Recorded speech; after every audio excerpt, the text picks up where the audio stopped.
So ayan guys, nandito na naman tayo sa BIR para kunin yung ating certificate ng ating registration dun sa ating change ng classification sa tax, no?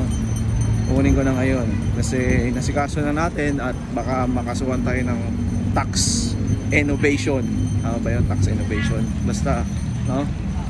So, alam nyo na, yung ating mga congressman, yung ating mga sa government, baka magutom pagka hindi tayo nagbayad ng tax. Kaya, nakakahiya naman sa kanila, no? Kasi kasuhin natin kahit medyo abala sa atin. Pangalawang araw na pag-process ng ating BIR. At yun guys, no? Medyo malayo-layo ito galing sa amin. So, process na natin yung ating tax.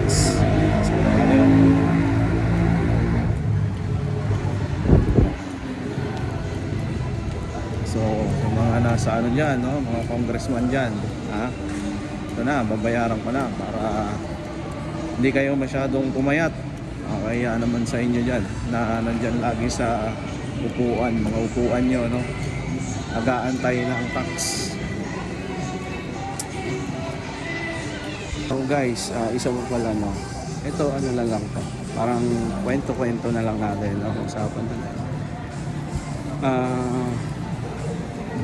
Kung iisipin natin guys, no, as a Filipino worker, ito, no, hindi ko alam sa isip ng mga ating nasa government, yung ating mga officials, yung ating mga agency, government agency, congressman, mga senators, hindi nyo po ba naiisip as a worker?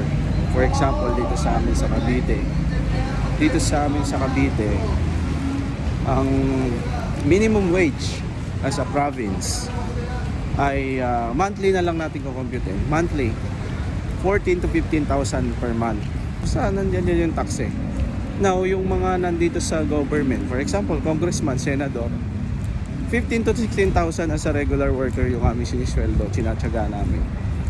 Kayo naisip nyo na mga 100,000 or more than 100,000 ang sinisweldo nyo dyan sa pagiging mambabatas.